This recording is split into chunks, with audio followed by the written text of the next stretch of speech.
Number 16. Okay. Nothing. Kaji Talamia, also, but don't have a proportion of the Seminary. That is my teaching. Sakusibinia, Sakusibagna Chadam. So going up. Right. Keep on the chair. Yamacha. We've reached the 16th verse, which is verse number 14. And here we're talking about the importance of practicing patience, and in order to here we're talking about the practices of exchanging self for others, the generation of bodhicitta by changing self for others.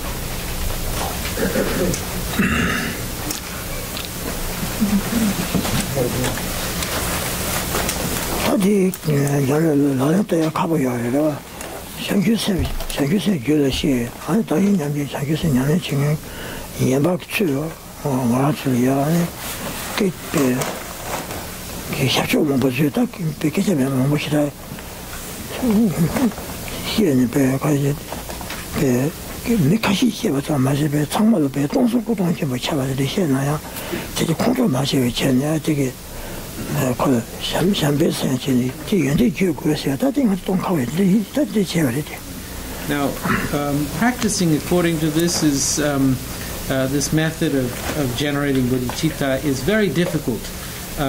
This process of taking on the suffering of others and providing them with all of our virtues and all of our merit. This is very difficult. We're not simply taking on the suffering of a few others. We have to take on the suffering of thousands, hundreds of thousands of all sentient beings.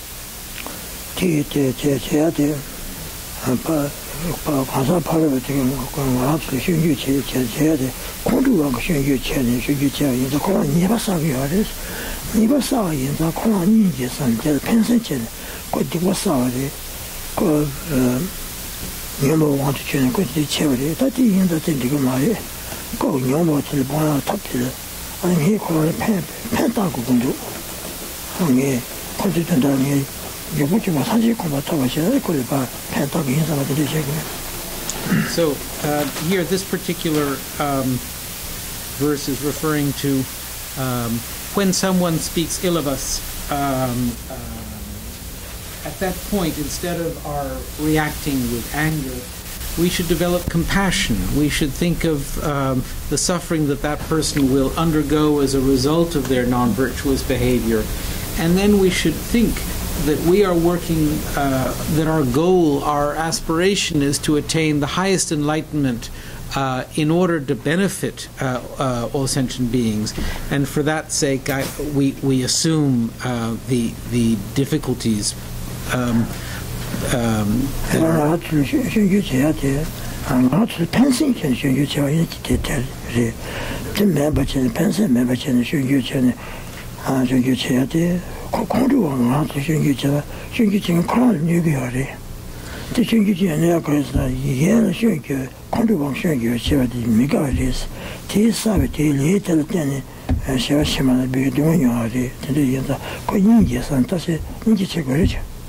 So when we try to benefit someone, really they should have a virtuous attitude towards what we're doing. If someone criticizes us, if someone proclaims our faults or in some way harms us, we shouldn't react with anger. On the contrary, we should develop a feeling of compassion, realizing that as a result of their behavior, they're going to suffer tremendously. So recognizing that their behavior is going to cause them great suffering, it would be natural that we would feel compassion towards them. Tata did say at the large patient, you can wish Malachi, go in your bed, take it on the Zoom chair till Shabako Mukorisha. That's it, Jimati.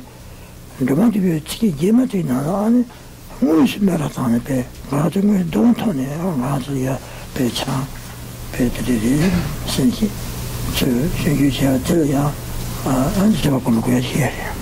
So, if people speak badly of us behind our backs, we should have patience towards them, as is said in this verse. And then the next verse is talking about when people proclaim our faults publicly. And similarly, from our side, we should have a feeling of compassion for them.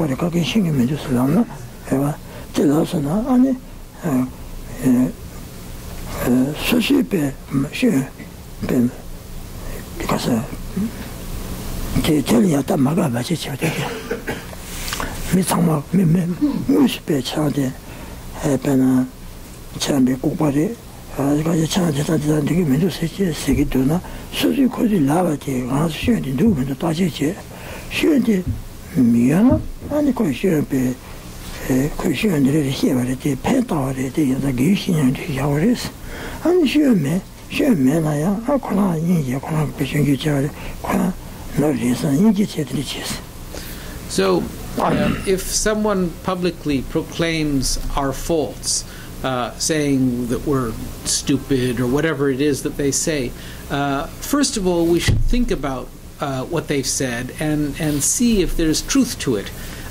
If there's truth to it, we should recognize that this person has been beneficial to us. We should think of them as a teacher, as someone who teaches us, who is teaching us virtue, a teacher of virtue.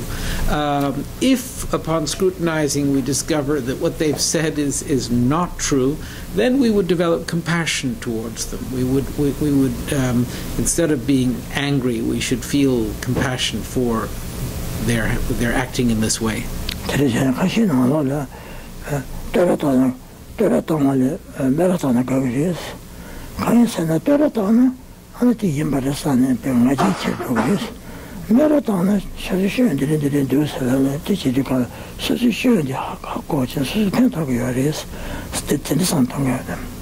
So, in some cases, it's good to proclaim someone's virtues, but in some cases, it's good to hear one's faults, because based on having heard what one's faults are, one can actually work on oneself.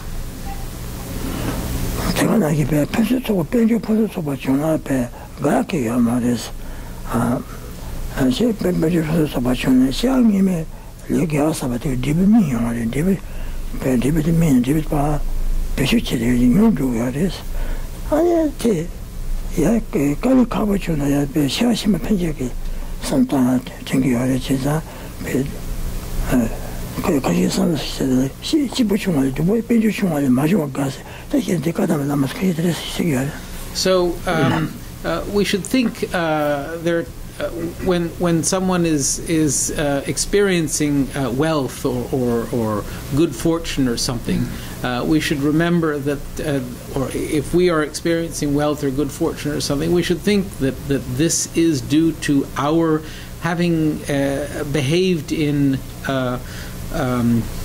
virtuous, generous ways in the past, and when we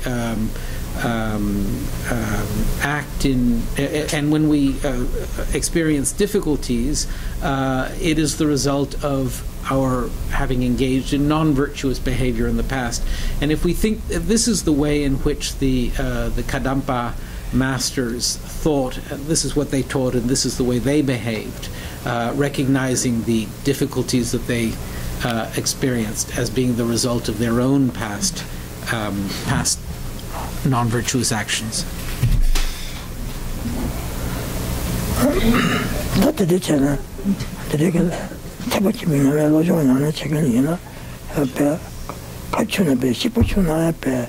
배양이 마셔지 두부치나 양에 마셔지 같이 내가 참아도 배고 그런 양에 다 제가 핑계요.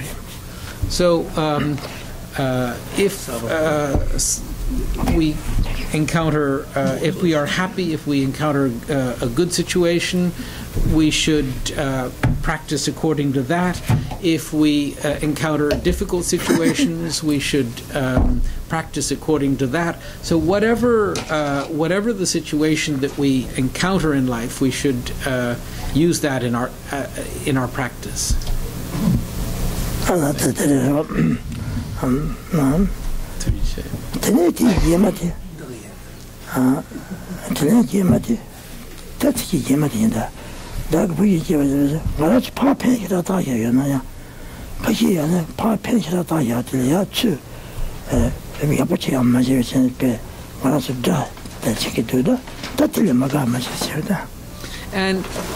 And if we really help someone, if we really go out of our way and help someone, here we're talking about verse 18, which is it's the 18th verse. It's called verse number 16.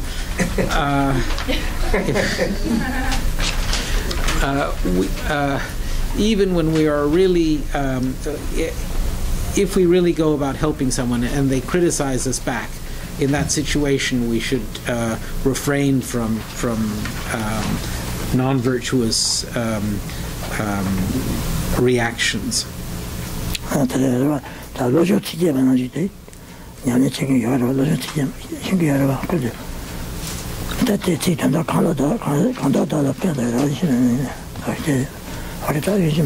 So here, now this we find in the 8 verses for training the mind. Even if someone I cared for, like my child, should act as though I were their enemy, like a mother towards her child stricken with illness, to love them with even more is the practice of a bodhisattva.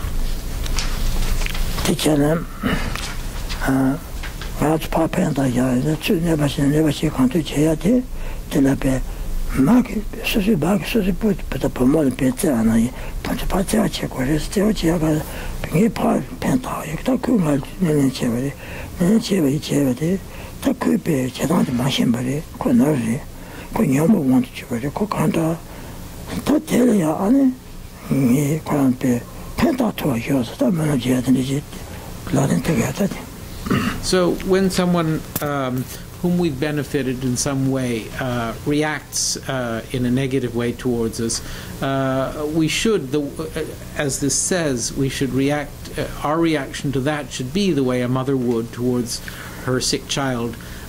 We should think, I've tried to benefit this person, but this person's reaction is really influenced by their afflictive emotions, and out of that we would feel love and compassion towards this person.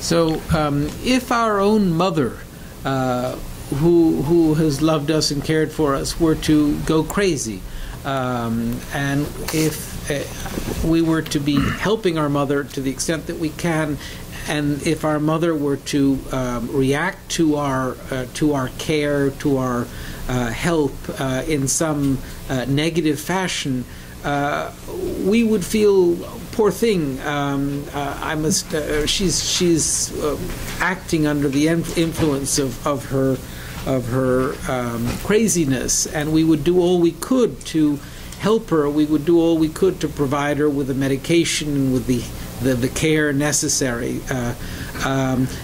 we should have the same attitude towards someone whom we have benefited in whatever ways we have, who turns against us in some negative way.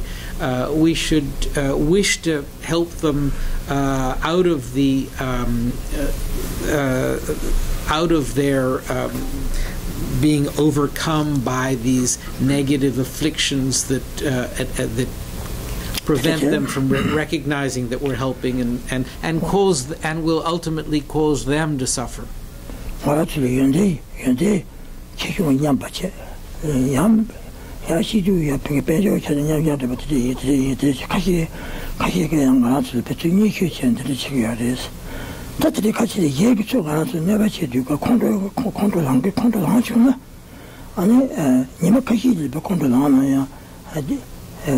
남산 콘도가 되게 가봐치게 됐어. 근데 이 콘도도 하네.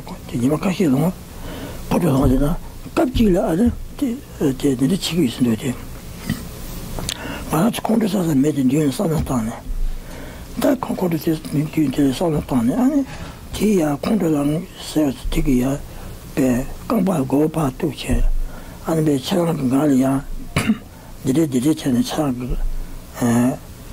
배낭아리야 배슈규체는 차랑아 슈규들이 체버테 생규체는 차랑피 윤대체 영아리 윤대체와 배배 가시는 짐바유스 사기요 세기요리 대차는 말 국발이 답변에 국발이 체다 국발이 세야리 나도 차랑아 국발이 라바딩아 선탄 마시다 생편복이라 중 차랑아리 윤대체요리 강도하다 차랑아 공도해 이 공도해라 체체스 쇼서 다이나 공도체 먹어야 책이 있는 선에 So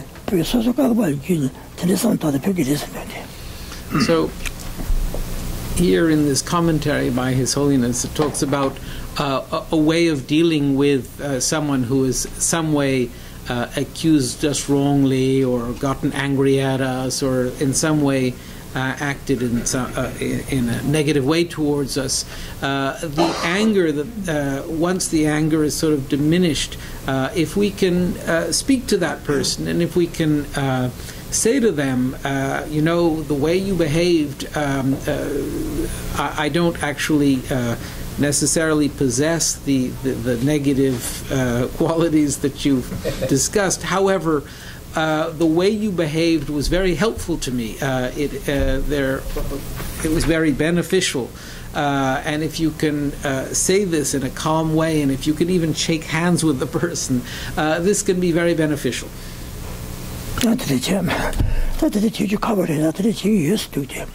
So it's difficult to do that, but here it says.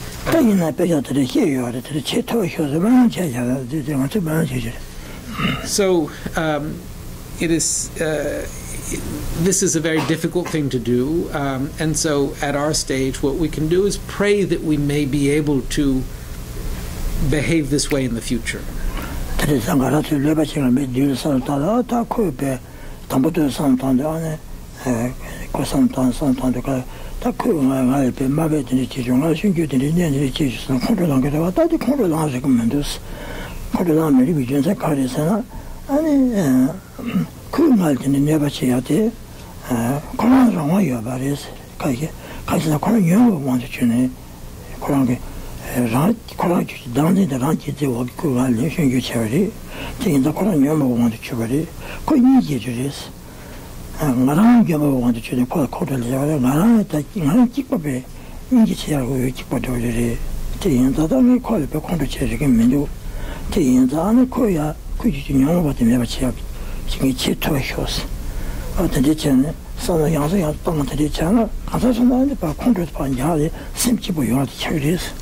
So if someone behaves in this way towards us, we should really analyze in this way. We should really recognize that reacting with anger is really not helpful, is not beneficial. And if we really, if we can hold ourselves back from anger, and if we can think about the fact that this person has acted under the influence of afflictions, under the influence of emotions that the person is not able to overcome, that in itself will lead us to having a feeling of compassion towards the person. And if we're not able to actually develop compassion in this way, if we can wish to, if we can, but if we praying that we may do so, this will eventually bring us to a state of being able to accept such challenges in a peaceful, compassionate way.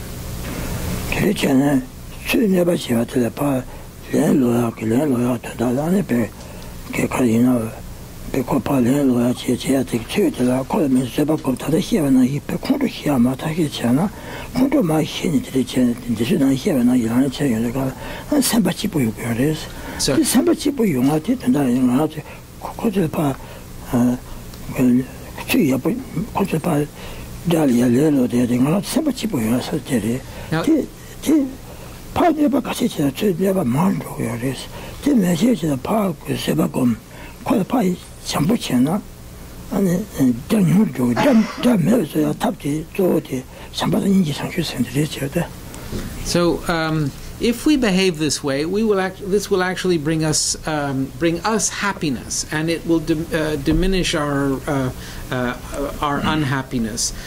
If we are able to cultivate this attitude towards the people who challenge us this way, and if we develop a compassionate attitude, and if we develop a certain happiness, we'll have less enemies. This attitude in itself will diminish the amount of people who challenge us.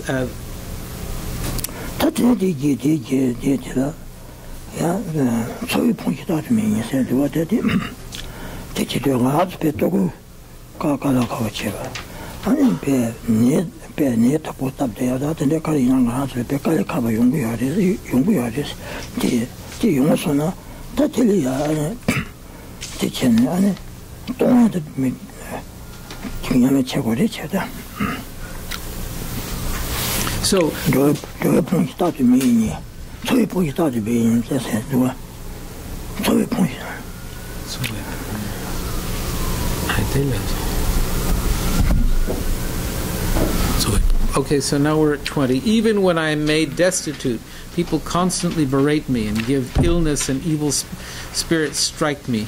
To take on still the suffering and misdeeds of all beings for myself without losing heart is the practice of a bodhisattva. So even when we are everything we have is taken from us, even in that state of difficulty, we should practice the exchanging self for others, in which we assume the suffering of others, the difficulties of others, and provide them with whatever virtues we have.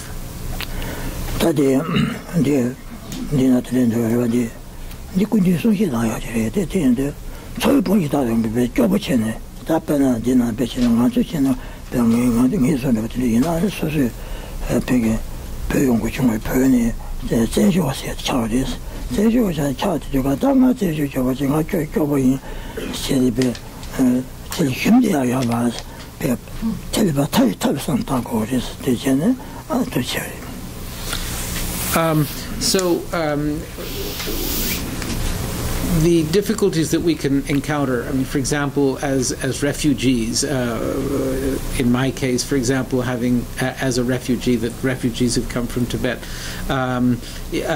these are the situations that we can use in our practice, and continue to practice this exchanging self for others, and think of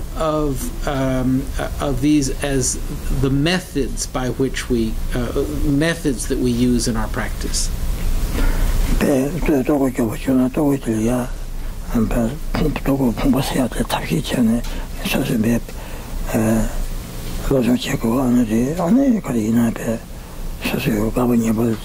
제고에 가지 답이 전들이 전에 땅에도 도고교가 되면 지금 인사면 답이 전에 맞도 내가 도고교 인사 이 힘들게 배워야 말이야. 제가 당시 안에 생각을 내들이 나서 잡고 주나요?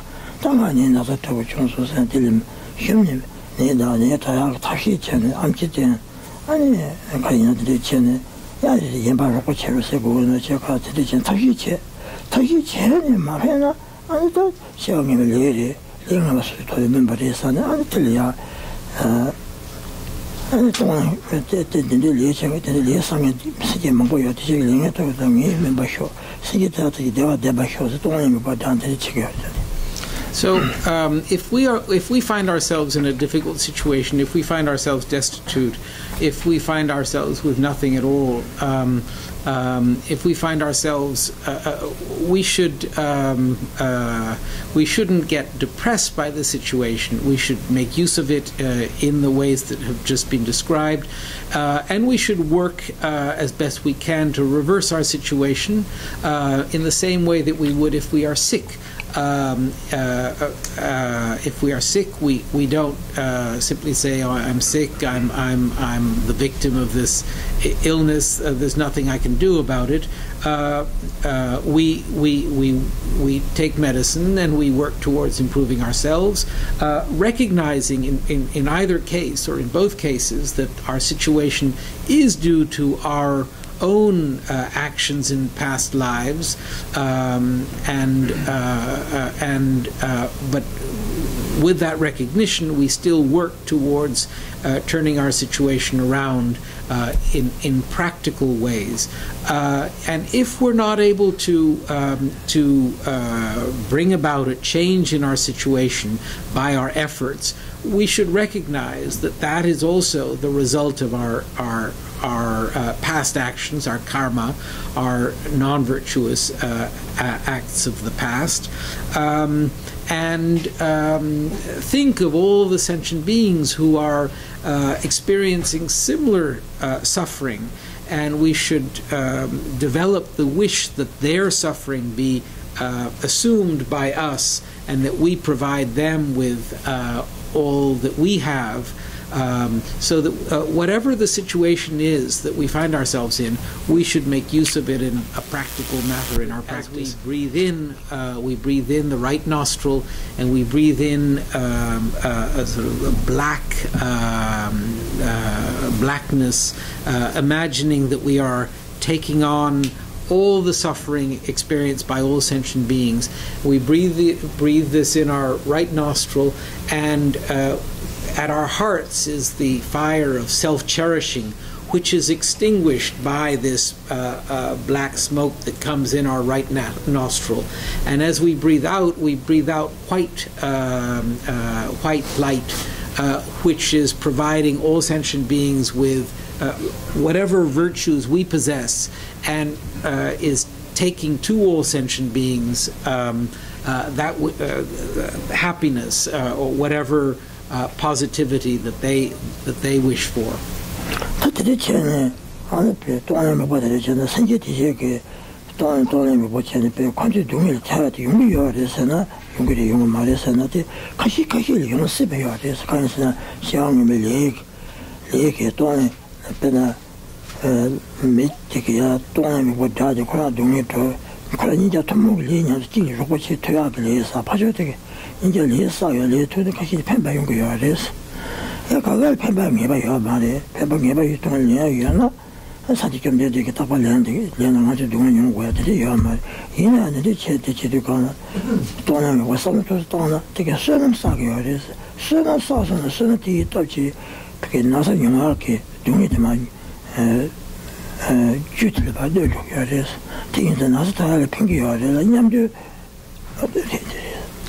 Now, if we engage in this meditation with the breath like this, there is the possibility that we can actually remove the suffering of some other sentient beings. This is not a normal thing, but there are times, there is that possibility. There are times when we and that particular person share a past situation.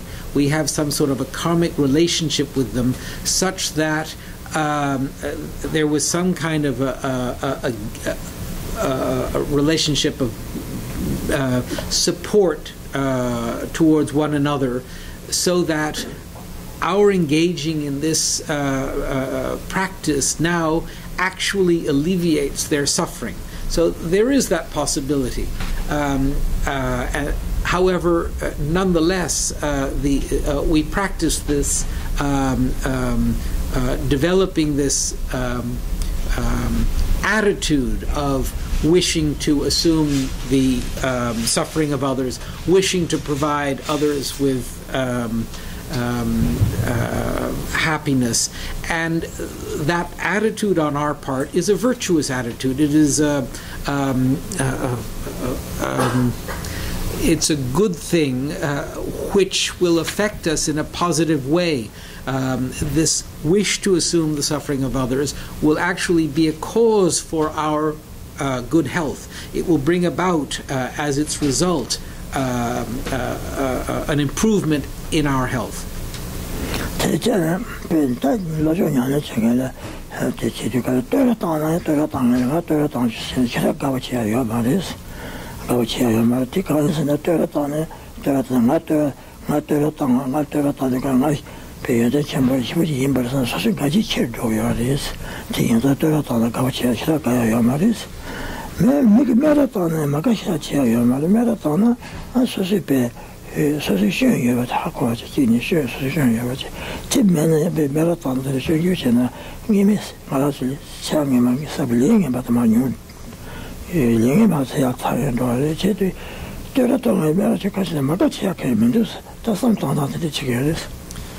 Now, for a true practitioner of mind training,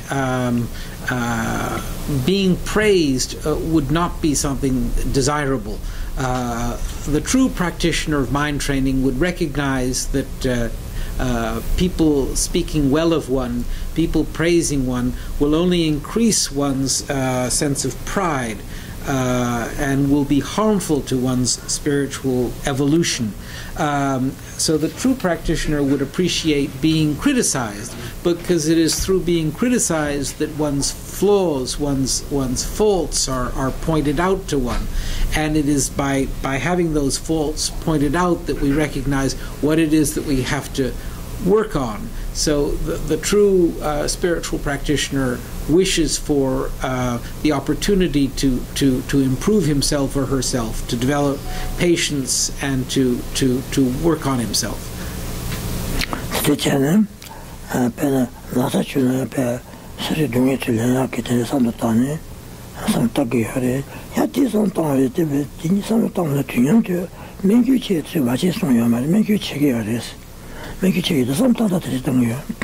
And when we find ourselves, when we're sick, this is an opportunity to think, to work on ourselves spiritually, especially in practicing this giving and taking. It's not that we should not take medicine. It's not that we should not care for ourselves.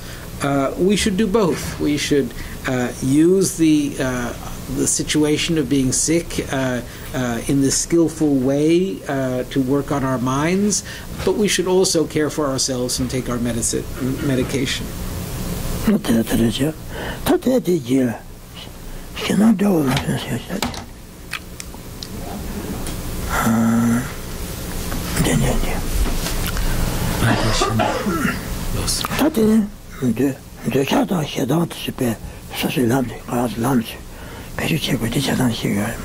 So here now we're at 22, and we're talking about we should really work, we have to watch over and prevent attachment and anger.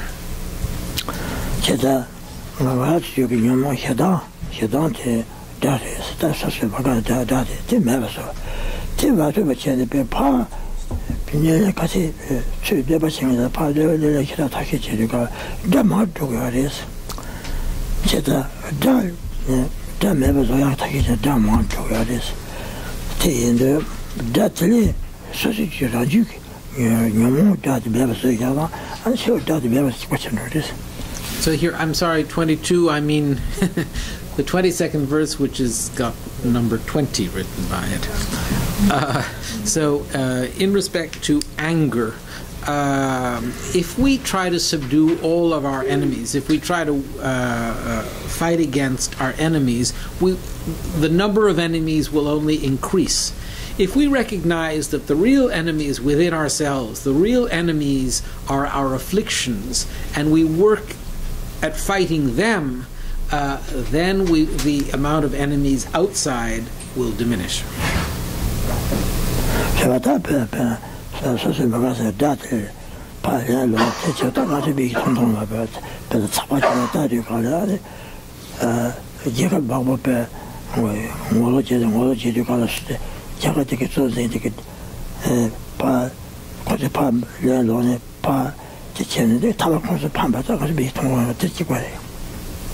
I'm sorry. Okay. I didn't teach him.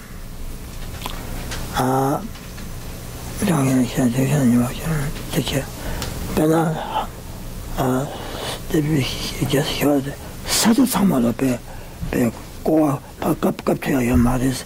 I to come by the Semaki Suyak. Never sure out the Hangu Kodeda. The ticket such a summer bear.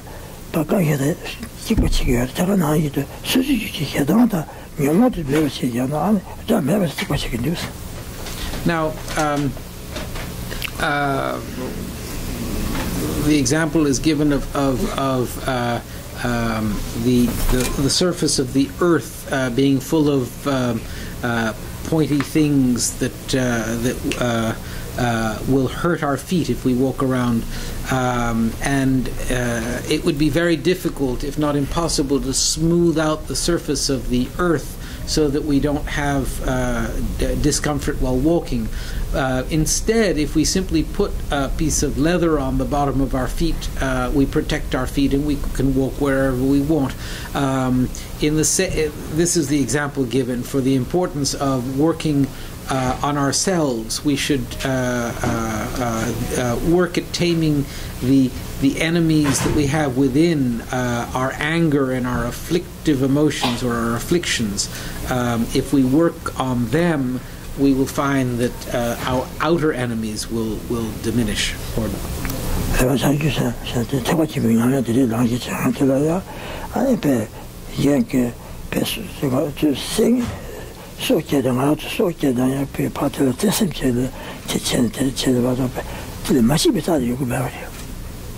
So this is the way in which a bodhisattva acts.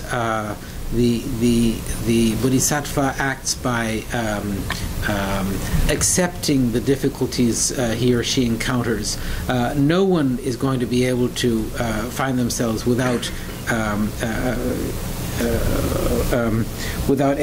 any challenges to their state of being.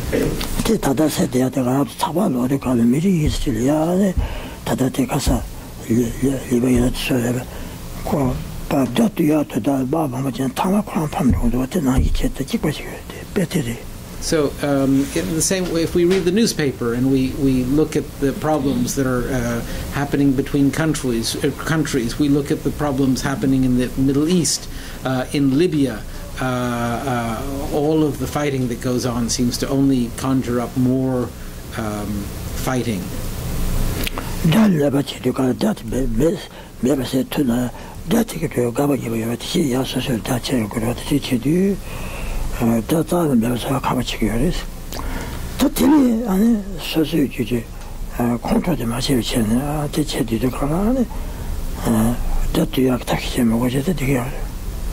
So, whether it's our enemies, there's no way that we're going to be able to bring our enemies around to our ways of thinking. So what we have to work on is our way of thinking, and this is particularly true in the case of the affliction of anger. 가서 대체를 양치가 같이 배 배는 차발로나 양에 배야지야 여기 버리 그래서 차발로 대체가 차발은 시도가 배 배면에 있어야 야면에 시켜서 하는 거 이거야 되어야 돼 가서 대체견시로 거기가 거기나 거기에 이제 시에서 되나 영화 시고 우리 시류가 안에 배 배야 되고 지기다 걔도 가서도 대사 사도는 가고 사면 개버치 시기야 사가도 제대로지 그때가 다이 안타깝지네 배 타버리잖아 대형 그거 대형도 같아 다 코와서야 될 마타 영모바서야 매서 마타나 다들들이 중에들이 세바치데 중에들이 요구도 선에 냐면 치아핑이야. Now, reading the newspaper can be a very valuable asset in our development of bodhicitta and training of the mind, because we can see the ways of the world, we can see the ways of cyclic existence, we can actually read about the ways in which countries are acting against each other, and peoples within countries are acting against each other, all wanting their own ways. We can also see the way we can read about people dying, and we can see that death is something that befalls us, and we can think about the way in which at the time of our deaths, if we haven't ridden ourselves of afflictions, it is our afflictive emotions, our non-virtues that accompany us to the next life. It's not our possessions or friends, and by thinking that way, we can develop the wish to diminish our afflictions and develop our virtues. What's more, recognizing the suffering that pervades our world, we can develop the wish to extricate ourselves from cyclic existence altogether, attain liberation from the vicious circle of life.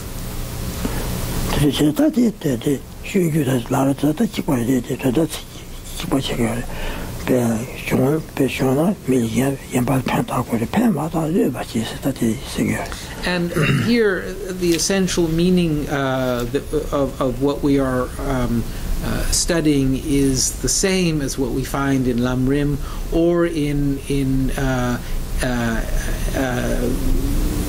A Guide to the Bodhisattva's Way of Life, or Entering the Bodhisattva's Way of Life, Shantideva's text.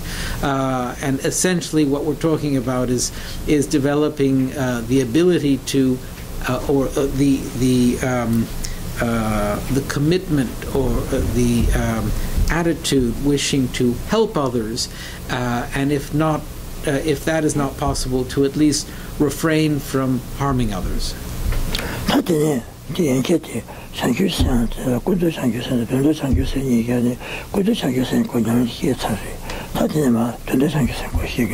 So, of the two bodhicittas, there's conventional bodhicitta, the conventional mind of enlightenment, and the ultimate mind of enlightenment.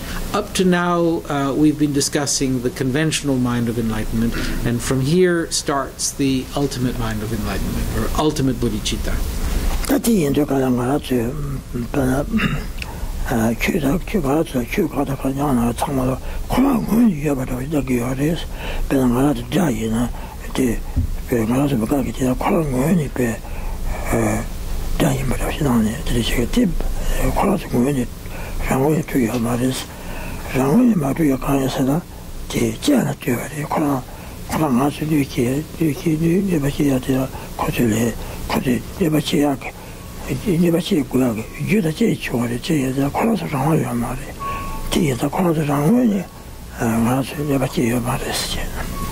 So now when we talk about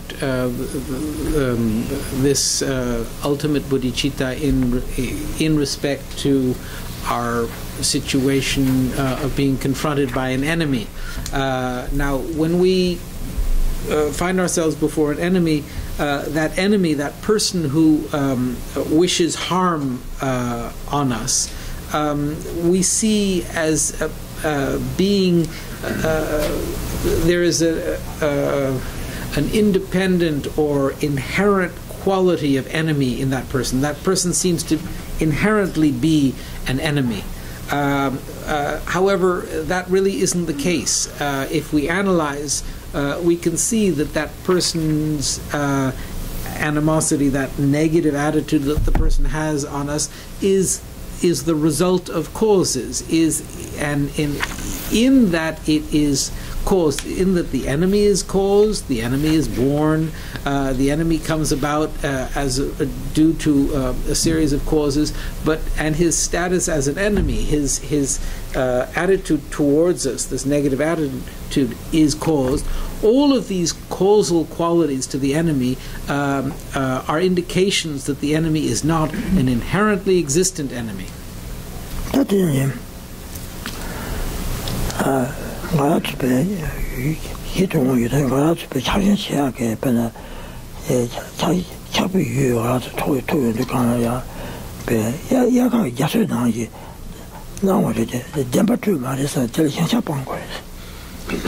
And similarly, when we find ourselves before an object of desire, in the same way we view that object as existing in some way inherently, and so what we have to do is cease or abandon this attitude that views the object as inherently existent. Ice cream, ice cream to be Charlie, ice cream said, you think they shout it, the shot you cannot take the charging till to be chapel, can't chat you the into college, you are the ice cream tea, or Judith tells you the part, to be about your body, to some of the charging power. So now when we take an object of desire, we'll take the object of ice cream. So if we view that ice cream seems to have some sort of natural or inherent quality of desirability, of good taste or whatever, that we view when we see the ice cream. And what we have to do is come to see the ice cream as being it's a product. It's produced by causes. What's more, it exists by mere imputation, by mere naming. So these are the reasonings that we have to bring to bear on the object of desire in order to get rid of our desire for the object.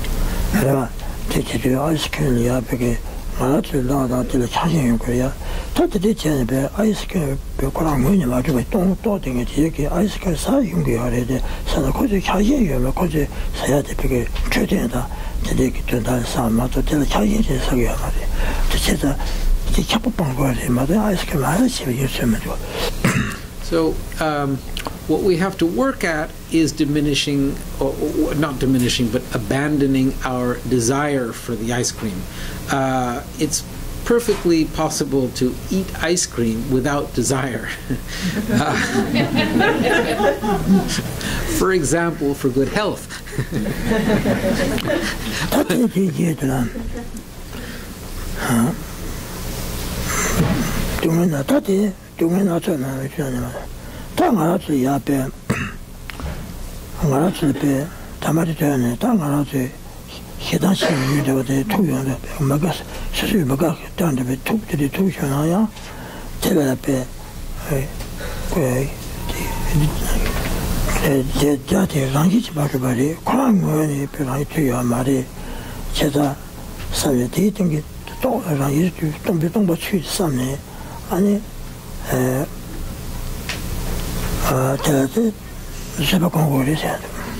And the same when we find ourselves confronted by an enemy.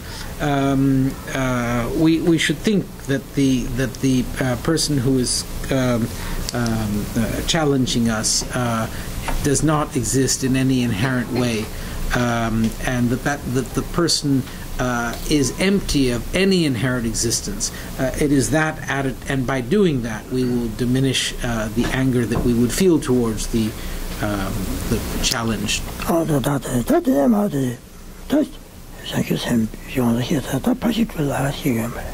So now we've talked about bodhicitta. Now we move on to the 6 perfections.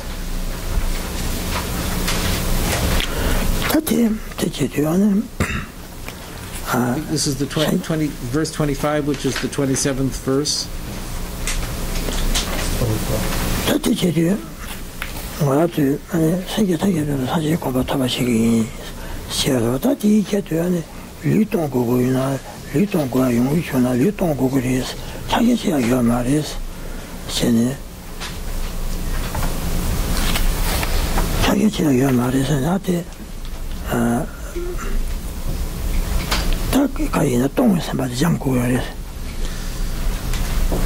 So, verse number 27. Here we're talking about the perfection of generosity, and what we have to do is get rid of.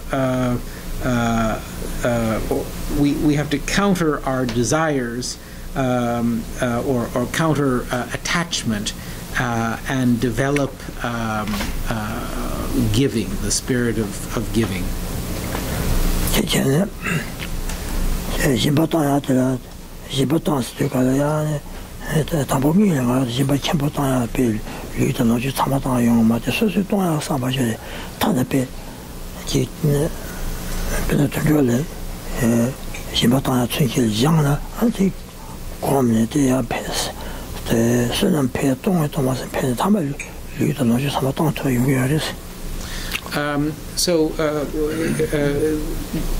As bodhisattvas, one should eventually be able to give even one's body.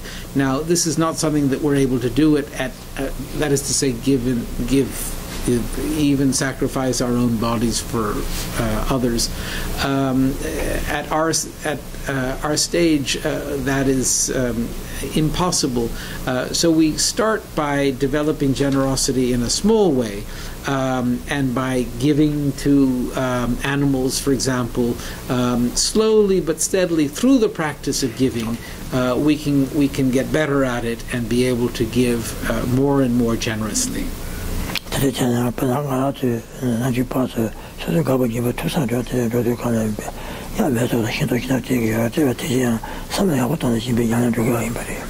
Now, when we go see our friends and our loved ones, our family members, if we bring flowers, if we bring fruit and things like that, these are acts of generosity.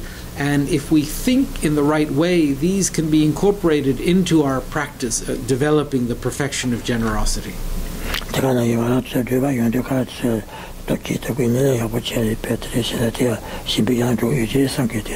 And when we have guests who come to our homes, if we treat them in a generous way, if we serve them and provide for them plentifully, this also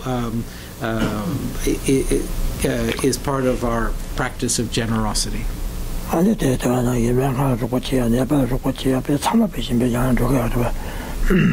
And if we go, if in the sick, if we help them, if in a hospital we go and help people who are ill, this also is part of our practice of generosity.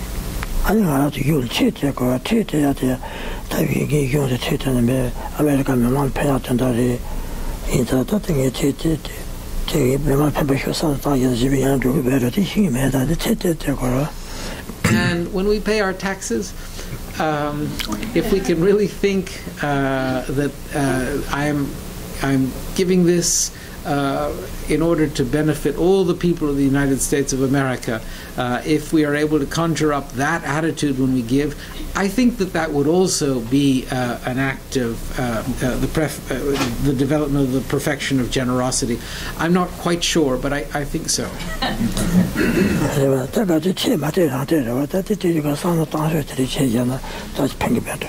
So we all have a tendency not to wish to pay taxes, but if we think this way, maybe it'll help.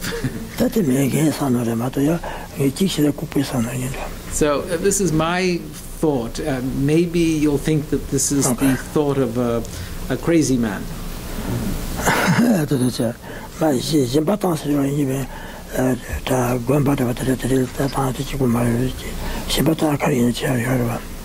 So it's not that one needs a particular situation in which to practice generosity. There are all sorts of opportunities or situations in which we can practice generosity.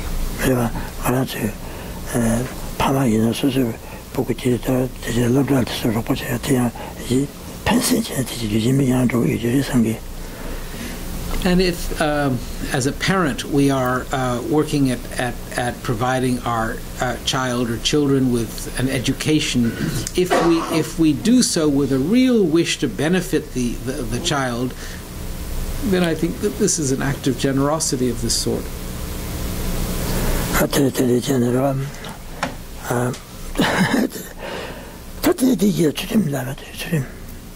Now we're talking about ethics. The next it's the 26th, verse 26.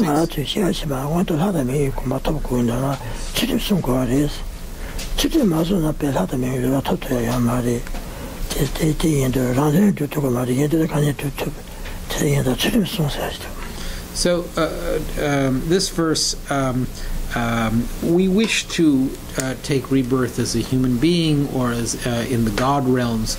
There's no way that we can do so if we do not practice the three types of ethics, if we do not engage in ethical behavior.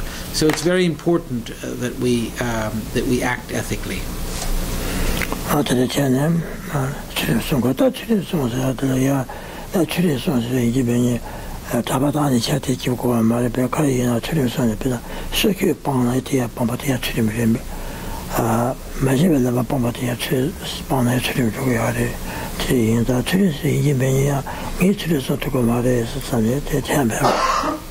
So practicing ethics is not necessarily it is not necessary to become a monk or a nun to engage in ethical behavior. If we determine not to kill, if we determine not to steal or to take what doesn't belong to us, if we abandon killing, we abandon stealing, that in itself is ethical behavior, and we can all do that.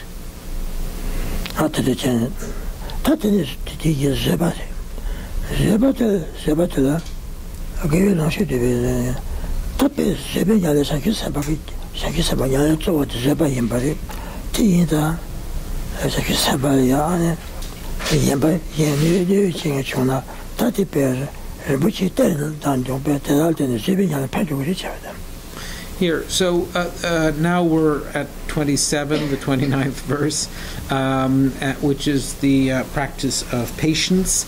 And here, patience is really the fundamental practice of a bodhisattva. And if we view the bodhisattva practitioner who wishes to cultivate the perfections, will consider any challenge, any difficulty as an opportunity to practice, to develop his or her patience.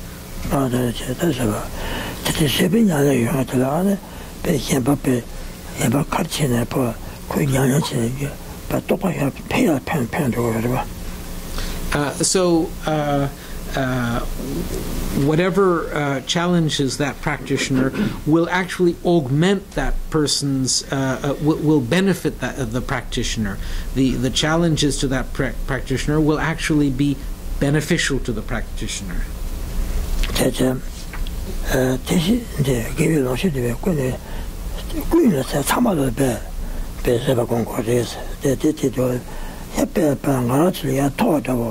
토바도 같은 거나 이슈잖아. 아니 같이 제가 바꿔간 거래. 제가 바꿔 제가 이제 저거 바꿔간 거래서 다 틀려. 다 그냥 알아 최대치나 파대바시 통해지셔야 내가 마시면서 제가 가서 다때 So we all wish for the happiness of those who are close to us, and don't really sort of feel so much towards those who we feel ambivalent towards. But the practitioner, the Bodhisattva practitioner, is working at developing patience towards those who developing patience and wishing for the happiness of those who are actually their enemies, who provoke them.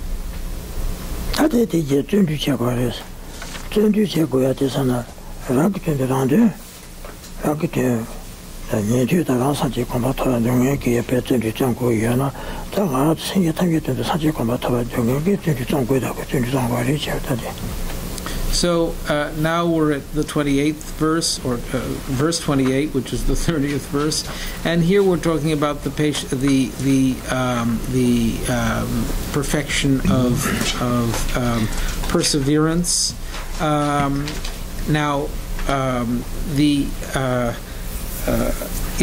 We have to, just as hearers and solitary realizers have to devote effort to a practice that is for their own purposes, attaining a better life or freedom from cyclic existence altogether. The Bodhisattva practitioner, who's working for the sake of all sentient beings, must really devote himself or herself to practice with effort, and that the cultivation of that effort is the practice of the Bodhisattva.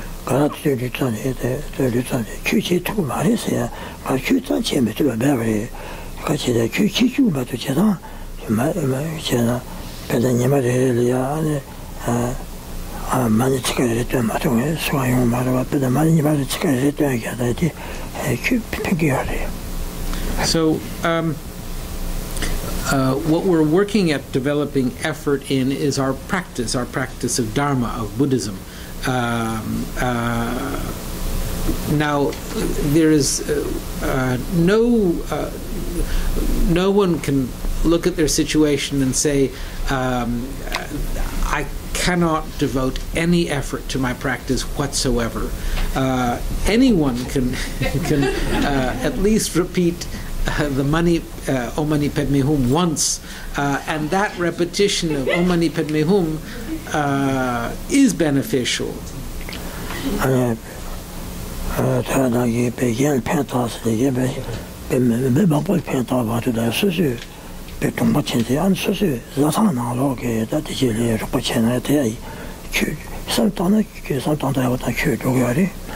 So we may not be, I mean, the aim of the Bodhisattva is to be of benefit to all sentient beings. That may be beyond our possibility. However, if we devote ourselves to helping our family members or our partner in our lives, doing so is definitely, can definitely, with the right attitude, be an act of dharmic practice.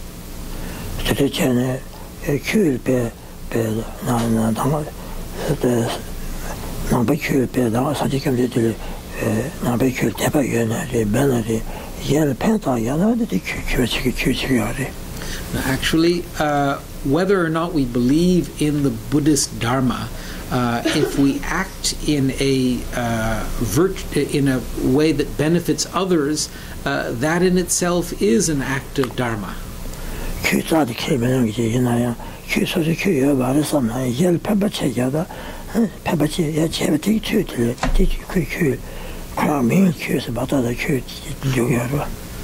So even if one has no faith in Dharma, no belief in the Buddhist doctrine, if one has engaged in an act of benefit to someone else, that act is a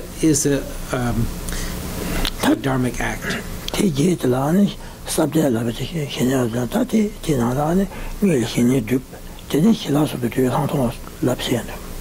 And then we come to the perfection of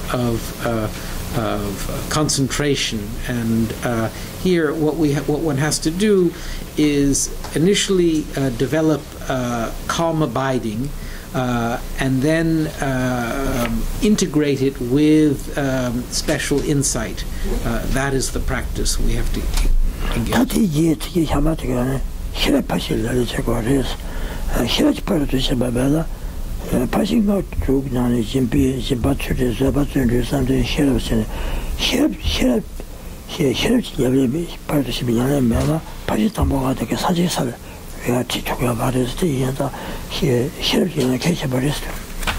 So next is the perfection of wisdom. Now, it is essential that we practice, that we develop the perfection of wisdom. Even if we perfect generosity and ethics and patience and perseverance and concentration, if we do not possess the sixth perfection, the perfection of wisdom, those prior five perfections will not lead us to the state of Buddhahood.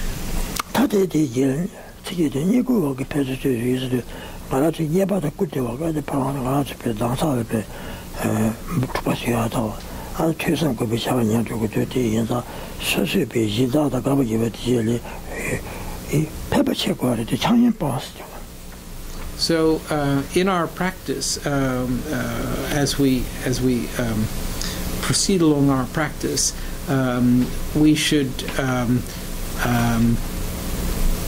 develop a wish to help those around us, and we should get rid of, we should abandon afflictions such as attachment.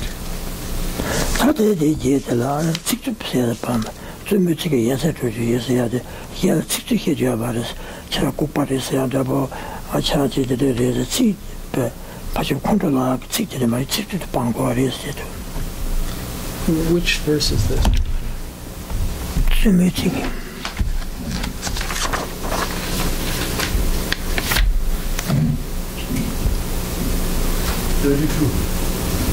32. Okay.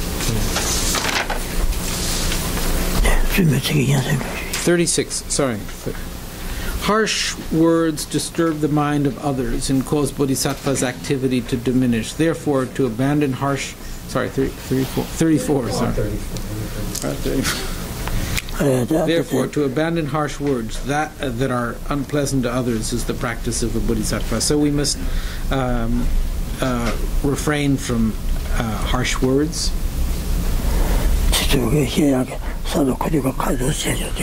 So we should be willing to even cover our mouths to prevent ourselves from harsh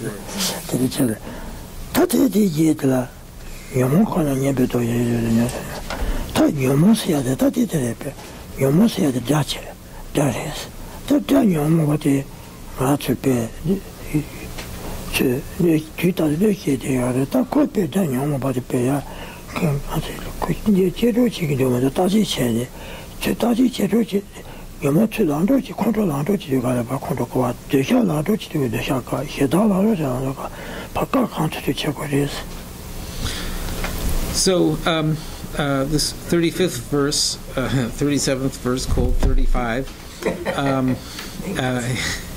is we should work on our on recognizing our afflictions. We should work at abandoning our afflictions, and we should do so by being attentive, mindful. And when we see the arisal of something like attachment, we should say to ourselves, "Oh, attachment is arising within us," and we should prevent ourselves from indulging it. When we see anger or hatred arising within us, we should recognize those, and we should prevent ourselves from engaging in them or indulging them.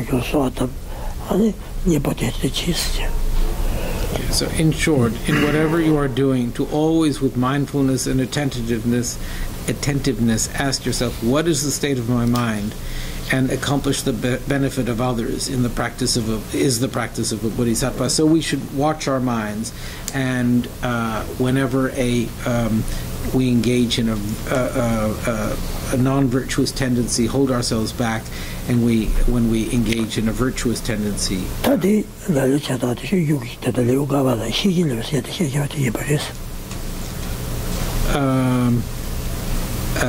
Then, which is it's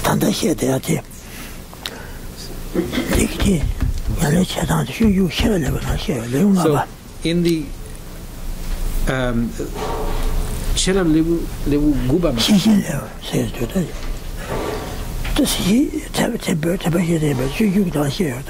so oh, sorry, this this verse 36 we find contained in the 5th chapter of Shantideva's Bodhisattvacharya Vatara.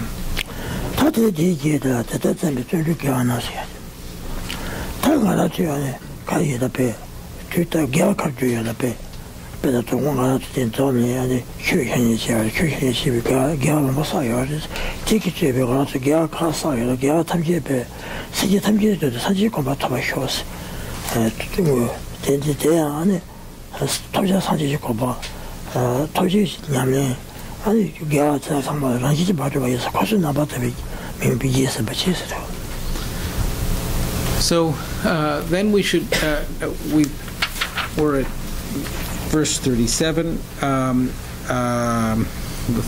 39th verse, where we think of, we have been engaging in virtue here this evening, and whenever we engage in any kind of virtue, we should dedicate it. We should dedicate it towards all sentient beings attaining a state of enlightenment. And we should also recognize that the virtues that have been engaged in, that all virtues are lacking in any kind of inherent existence.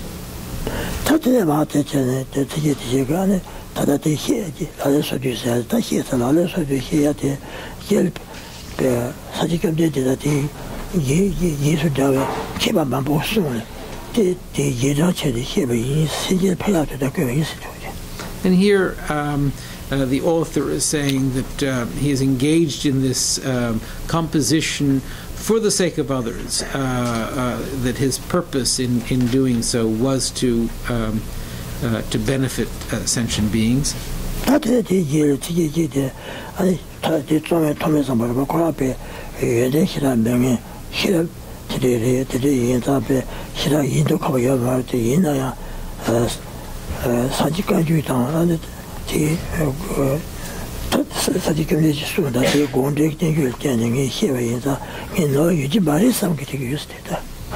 And then Thogme Sambo, the author of this, says, I've engaged in this composition.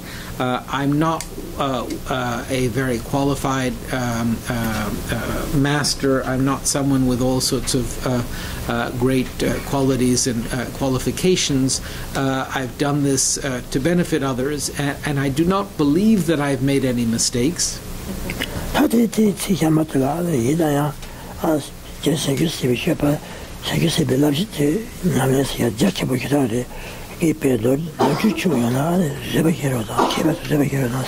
And however, this is a very important, great subject, a very wide-ranging subject, and In the event that I have made mistakes, that there are faults in this, please be patient with that.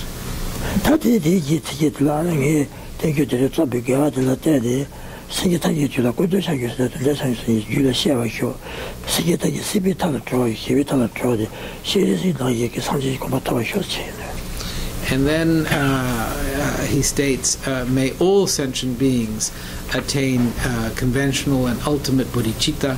May all sentient beings attain freedom from the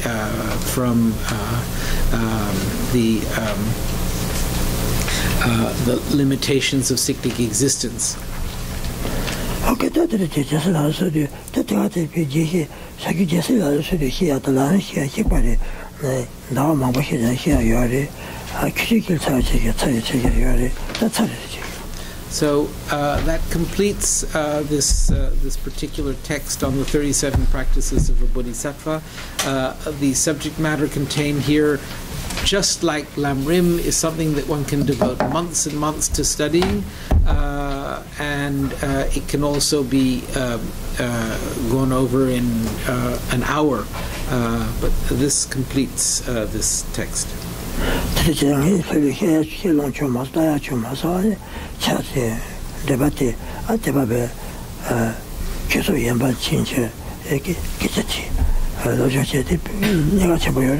So I have not been able to teach it extensively. I've not been able to prepare and study extensively in order to do so. So I recommend that you go to other Buddhist centers and speak to other teachers and receive teachings on this from others.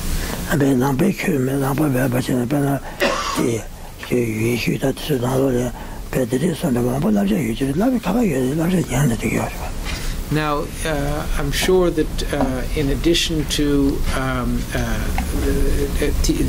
Buddhist teachings on this subject, you will find Christian and other religious teachings on these same techniques.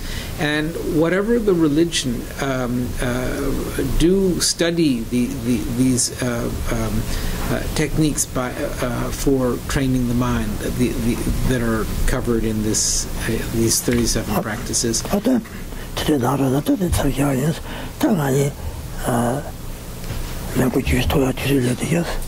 So here I will stop and I shall have some mango juice.